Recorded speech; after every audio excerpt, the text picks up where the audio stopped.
اگر کر سکتی ہو تو کرو اور دعا کرو، میرے اللہ اس کو عطا کی ہے مجھے بھی عطا کر، زمین عطا کی ہے مجھے بھی زمین عطا کر، اس کے دربار میں کوئی کمی نہیں ہے۔ ہم سمجھتے ہیں جس طرح ہمارے یہاں نمبردار یا کوئی چودھری یا کوئی M N A M P ہوتا ہے نا کہ اللہ تعالیٰ نعوذ باللہ اس طرح ہے، وہ بھائی وہ خالق اللہ کل شیء قدیر ہے، وہ رازق ہے سب کا، وہ مالک ہے سب کا۔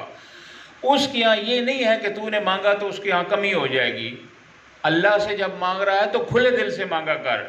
بعض اوقات میں نے دیکھا ہے بندوں کو، غور کیجئے گا اس جملے پہ اور یہ پلے باندھ لیں یہ بات، بعض بندے کہتے ہیں بڑے سمجھدار ہو جاتے ہیں نا، جب بہت اپنی عقل کو ان کی بلند ہو جاتی ہے تو یوں کہتے ہوئے نظر آتے ہیں، روایات میں ہے نا کہ انسان کو بخار ہو تو گناہ جھڑ جاتے ہیں۔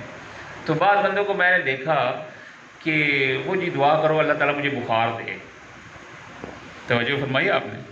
او بھائی وہ جو بخار کی حالت میں گناہ معاف کر سکتا ہے، بغیر بخار کے گناہ نہیں معاف کر سکتا۔ وہ بغیر بخار کے بھی تیرے گناہ معاف کر سکتا ہے، تو اللہ کے ہاں دعا تو کر کے دے۔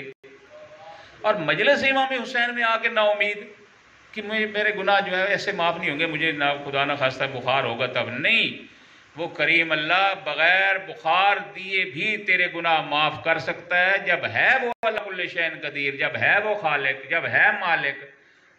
اس طرح اللہ سے امید رکھا کر، میرے اللہ تو اللہ کل شیء قدیر ہے، میرے دلوں کے راز تو بہتر جانتا ہے، میرے مانگنے میں اگر کوتاہی ہے تیرے دینے میں میرے اللہ کوئی بخل نہیں ہے، میرے اللہ میرے حق میں جو بہتر ہے وہ مجھے عطا فرما۔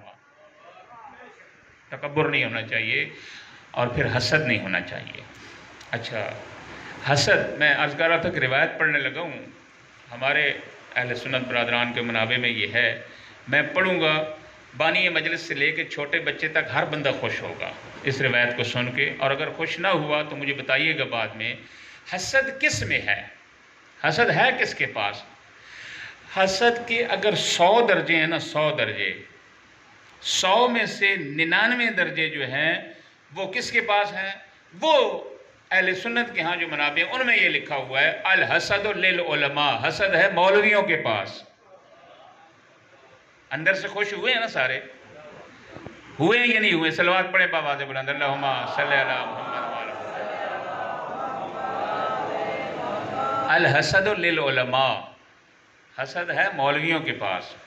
میرے محترم 100 درجے اگر ہیں نا تو 100 میں سے 99 درجے مولویوں کے پاس ہے، 1 درجہ عوام کے پاس ہے، اور اس 1 درجے میں بھی مولوی شامل ہیں، یعنی 99.99 جو ہے وہ للعلماء ہے، باقی آپ لوگوں کے پاس ہے۔ میں یہ نہیں کہتا آپ سارے قرآن نعوذ باللہ حاسد ہیں، میں بات کر رہا ہوں عوام کے پاس ہے، عام لوگوں کے پاس ہے۔ میرے محترم یہ روایت صحیح ہے یا غلط ہے یا ضعیف ہے، ہمارے منابع میں نہیں ہے، اہل سنت کے ہاں ہے، اس سے مجھے کوئی سروکار نہیں، لیکن یاد رکھ لیجئے گا ہر عالم کے پاس حسد نہیں ہے، ہر بندے کو آپ حاسد نہیں کہہ سکتے، ہر عالم کے پاس، چونکہ علم اور علماء کی معصوم پیمبر اور آل پیمبر نے فضیلت اتنی بیان کی ہے، معصوم فرماتے ہیں یرفع اللہ الذین آمنوا منکم والذین اوتوا العلم درجات، اللہ نے رفتیں اور بلندیاں تمام کی تمام اہل علم کو عطا فرمائی ہیں۔ جب قرآن یہ کہہ رہا ہے، معصوم یہ فرماتے ہیں العلماء ورثۃ الانبیاء، یہ حدیث اور وہ قرآن کی آیت سمجھتے ہوئے غور کرتے ہوئے ان دونوں چیزوں پہ غور کیجئے گا، حسد علماء کے پاس ہوگا لیکن ہر عالم کے پاس نہیں۔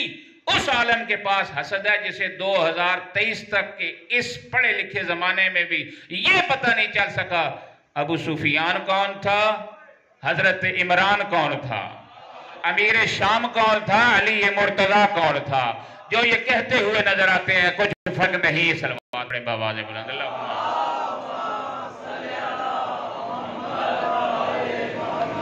یہ حسد کی علامت ہے، جسے پتہ ہی نہیں کہ انا مدینۃ العلم و علی بابہا کون ہے، اور اسے یہ نہیں پتا کہ اگر علی نہ ہوتے تو ہم ہلاک ہو جاتے، اس میں اور علی میں فرق کیا ہے، جو کہتے ہیں نا یہ ہے، ایسے عالم کے پاس حسد ہے، یہ حسد کی علامت ہے۔ پیغمبر یہ کہہ کے جا رہے ہیں انا مدینۃ العلم و علی بابہا، میں شہر علم ہوں، علی اس کا دروازہ ہے، اور پھر فرمایا فمن اراد العلم فلیأت علی الباب، جو بندہ علم حاصل کرنا چاہتا ہے وہ علی کے دروازے پہ آئے، کسی پرنالے کے نیچے نہ جائے۔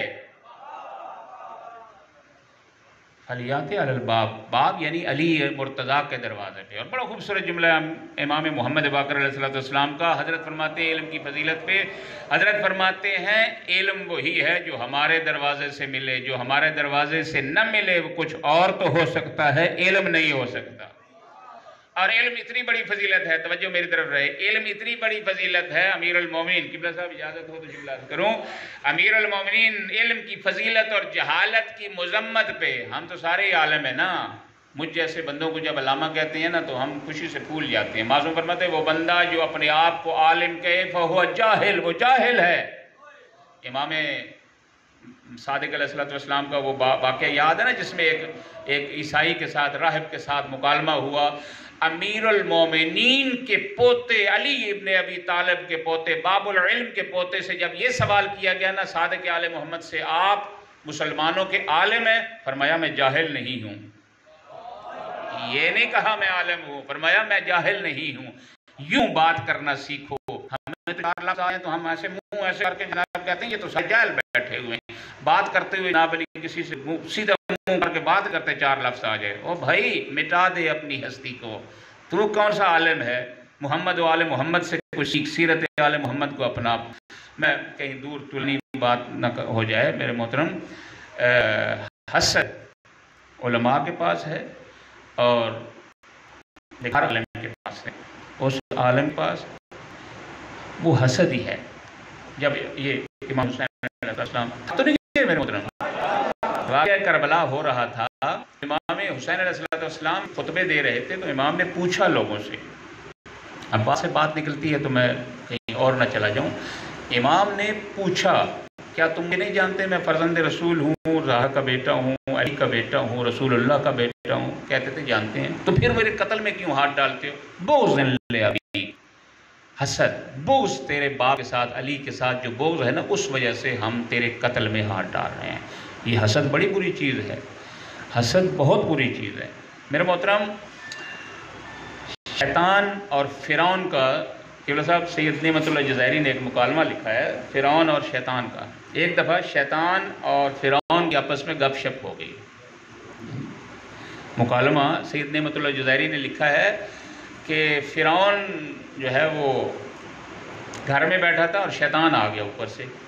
شیطان نے آ کے نا دروازے پہ دستک دی. توجہ فرمائیے کہ ایک جملے پہ غور کیجئے گا. شیطان نے جب دستک دی نا تو فرعون نے پوچھا کون؟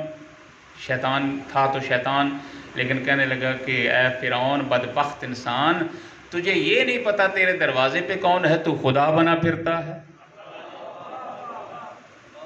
بھائی دروازے پہ دستک دی تو جب اس نے پوچھا نا کون ہے تو اس کو نہیں پتا تو پوچھ رہا ہے نا. اور بدبخت انسان تجھے یہ نہیں پتا دروازے کے باہر کون ہے اور تو خدا بنا پھرتا ہے. اور بعض شیطان کی باتیں جو ہے نا وہ کچھ باتیں اس کی اچھی بھی ہوتی ہیں، ساری اچھی نہیں. اسی طرح جس طرح شراب جو ہے نا، وہ شراب میں کچھ فوائد بھی ہوتے ہیں جو دوائیوں میں مثلا استعمال ہوتے ہیں، لیکن اکثر اس کا نقصان ہی ہوتا ہے. شراب حرام ہے، شیطانیت وہ حرام ہی ہے، شیطانی کام کو ٹھیک نہیں ہے. ایک دفعہ امیر المومنین کے ہاتھ میں شیطان آ گیا تو حضرت نے جناب پکڑ لیا اور حضرت نے کہا ہے شیطان بدبخت میں تجھے ختم کروں گا، نہ تو رہے گا، نہ فساد رہے گا، نہ چوری، نہ ڈکیتی، نہ کوئی گناہ. تو کہنے لگا یا علی آپ مجھے نہیں مار سکتے. حضرت فرمایا شیطان کیوں؟ کہنے لگا یا علی پہلی بات تو یہ ہے کہ اللہ کی ذات نے مجھے جو ہے نا وہ آخر قیامت تک جو ہے وہ چھوٹ دے رکھی ہے، میری زندگی ہے. اور دوسری بات یہ یا علی مجھ پہ ناراض نہ ہوا کریں، میں ایک کام بڑا اچھا کرتا ہوں. توجہ ہے میری طرف جناب؟ حضرت نے فرمایا بدبخت انسان تجھ سے کون سے اچھے کام کی توقع کی جا سکتی ہے؟ تو شیطان ہے، بدبخت ہے، مردود ہے، تیرا نام ہی برا ہے. کہتا ہے کام لوگ خود کرتے ہیں، نام میرا لگا دیتے ہیں. صلوات پڑھیں بابا نے.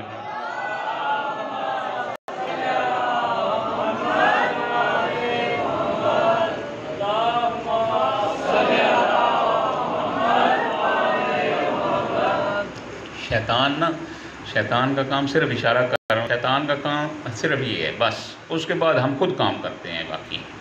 یہ شیطان حضرت نے جب کہا نا کہ میں تجھے ختم کروں گا، اس نے کہا جی تو آپ یا علی آپ نہیں ختم کر سکتے، ایک کام میں بڑا اچھا کرتا ہوں. حضرت فرمایا تجھ سے اچھے کام کی توقع کیسے کی جا سکتی ہے؟ اور تو کون سا ایسا کام ہے جو تجھ سے اچھا کام ہو رہا ہے اور تو کہہ رہا ہے میں اچھا کام کرتا ہوں؟ کہتا ہے یا علی مجھ پہ ناراض نہ ہوا کریں، میں ایک کام بہرحال اچھا کرتا ہوں. حضرت فرمایا کون سا؟ کہنے لگا یا علی جو آپ کا دشمن ہے نا یا علی جو آپ کا دشمن ہے میں اس کے مال میں بھی شریک ہوتا ہوں، اولاد میں بھی شریک ہوتا ہوں۔ آپ نے توجہ نہیں فرمائی۔ بس جہاں کہیں دیکھو نا دشمن علی، سمجھ جاؤ شیطان اپنا کام کر گیا ہے۔ اچھا، حضرت نے یہ بات طولانی نہ ہوئے اور آپ تھک جائیں کہیں، امام بہت تفصیل واقعات بہت سے ہیں، میں صرف ایک واقعہ عرض کر کے آپ کی زحمتوں کو تمام کروں۔ حاسد نہیں ہونا چاہیے انسان کو۔ شیطان سے فرعون نے سوال کیا پہلے۔ فرعون نے کہا شیطان تو نے آدم کو سجدہ کیوں نہیں کیا؟ پتہ ہے کیا جواب دیا فرعون کو؟ کہتا ہے تیری وجہ سے، مجھے پتا تھا تو صلب آدم میں موجود ہے اور تو فرعون بنے گا، اس لیے میں نے آدم کو سجدہ نہیں کیا۔ بدبخت ہے، بہانہ ہے۔ اس نے پھر شیطان سے دوسرا سوال کیا، شیطان مجھے یہ بتا تو بھی بدبخت ہے اور میں فرعون بھی بدبخت ہوں، توجہ میری طرف رہے اور آپ کی زحمتیں تمام کروں، یا اگر آپ نے لطف لیا تو پھر اگلی بات کروں گا۔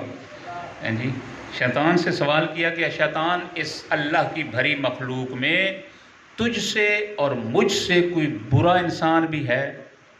اور تجھ سے اور مجھ سے کوئی بدبخت انسان ہے شیطان؟ اور فرعون سے بھی؟ فرعون کی طرف دیکھ کے شیطان کہتا ہے اے فرعون، اللہ کی اس بھری مخلوق میں سب سے بدبخت شیطان ہی ہے، اور فرعون تو بھی جا رہا ہے خدا بنا پھرتا ہے۔ اور میں آپ کی خدمت میں عرض کروں، فرعون جو ہے نا، فرعون ایک صفت کا نام ہے، بہت سے فرعون گزرے ہیں، اور میں نے ایک تاریخ میں پڑھا ہے کہ فرعون جو ہے اس وقت تک فرعون پہ عذاب نازل نہیں ہوا جب تک فرعون خدمت خلق خدا کرتا رہا ہے۔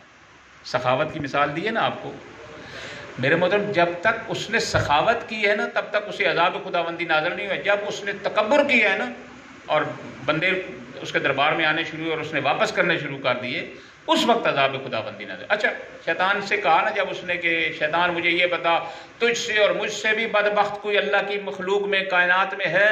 فرعون کی طرف دیکھ کے کہتا ہے ہاں ہے۔ فرعون نے پوچھا کون؟ اس نے کہا جو کسی مومن کا مال، رزق، اولاد دیکھ کے حسد کرے وہ شیطان اور فرعون سے بدتر ہوا کرتا ہے۔ کسی مومن کا مال دیکھ کے خوش ہو، اس کے لیے دعا کر۔ کسی کو اللہ نے عزت دی ہے تو تو خوش ہو، میرے اللہ اسے اور عزت دے، اور تیرے دربار میں کوئی کمی ہے مجھے بھی عزت دے۔ ہیں جی، اس کی دربار میں کوئی کمی ہے، وہ اسے دے رہا ہے تجھے نہیں دے سکتا؟ نہیں، تیرے اندر کوئی کمی ہے، تیرے مانگنے میں کمی ہے، کوئی کوتاہی ہے، تو مانگ۔ تو کسی مومن کا مال، رزق، اولاد دے کے کبھی حسد نہیں کرنا چاہیے، بلکہ رزق بھی اللہ کے ہاتھ میں ہے، اولاد بھی اللہ کے ہاتھ میں ہے، مال و دولت بھی اللہ کے ہاتھ میں ہے، اس اللہ سے دعا کر۔